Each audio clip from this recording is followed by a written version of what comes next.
The infamous Praetorian Guard protected the emperors of the Western Roman Empire. Unlike the Praetorian Guard, the Varangian Guard was fiercely loyal to its master. What was the Varangian Guard?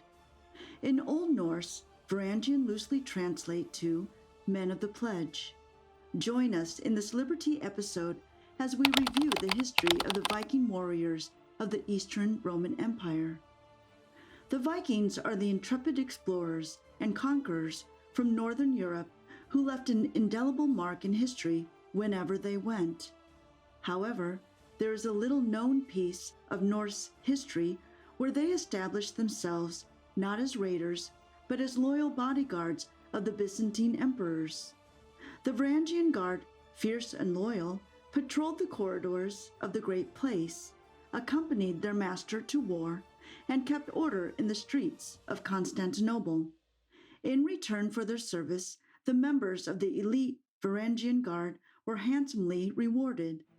Later on, one of them, Harald Hardrada, became the king of Norway, thanks to the fortune he made as a member of the Varangian Guard.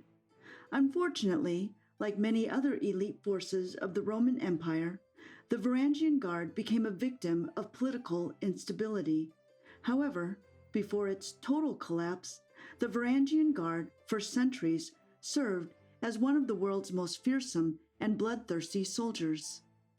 When a disparate group of Norse warriors stormed the shores of England in 793 CE, others voyaged to the east, having been lured by Arab silver and gold.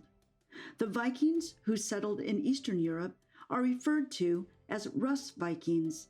Just like their contemporaries in Western and Central Europe, their Slavic hosts began to assimilate them after some time. In circa 978 to 980, the sons of Prince Sviatoslav I of Kiev were entangled in a vicious succession battle. Vladimir I engaged 6,000 soldiers from Sweden to prevail over his brothers. These soldiers helped him to win the succession battle and lay the foundation for the elite Varangian Guards. The Varangian Guard began to serve under Emperor Basil II in 988 CE. This Viking unit was notorious for its composition and bloodthirsty conduct in war. The Varangian Guard utilized its swords, double-bladed battle axes, and daggers devastatingly in the battlefield. Its most celebrated members include the Icelandic warrior Bali Balason and King Harald Hardrada of Norway, who fell in the Battle of Stamford Bridge in 1086.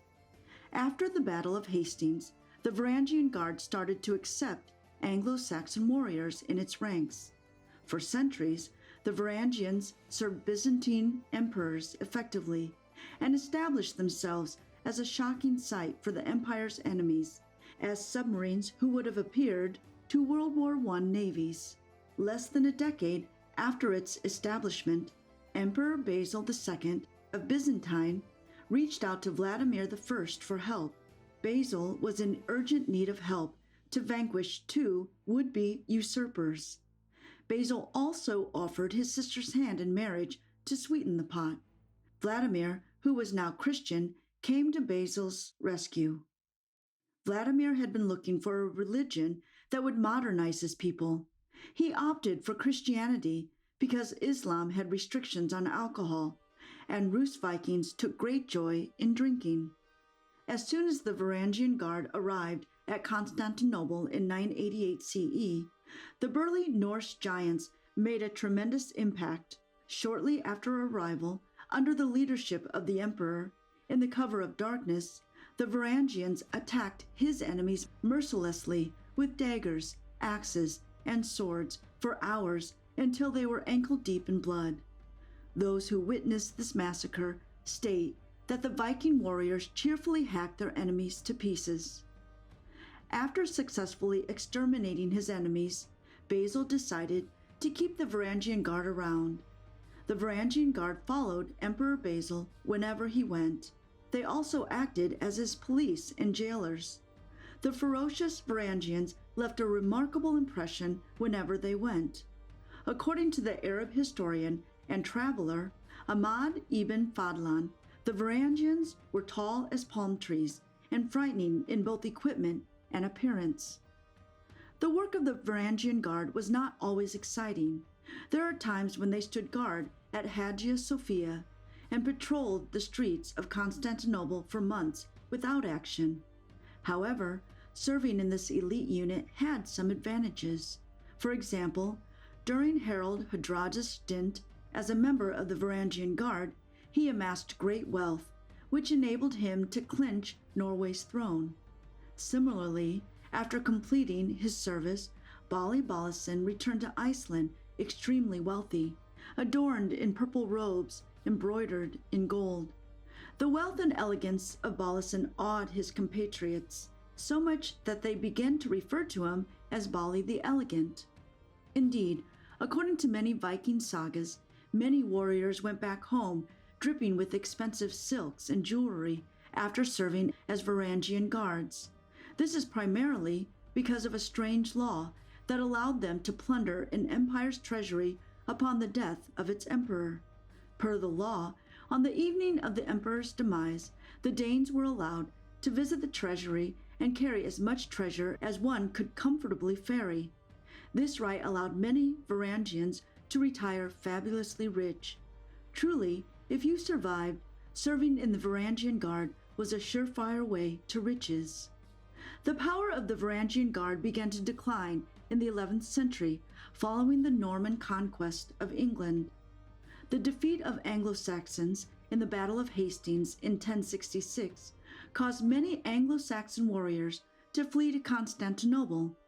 Upon arrival, they became sellswords. Over the centuries, the Varangian Guard underwent sweeping and dramatic changes. Many fierce foes faced the inexperienced new members of the elite force with devastating consequences. For instance, in 1081, they served a terrible defeat while defending Dyrrhachium in Dalmatia.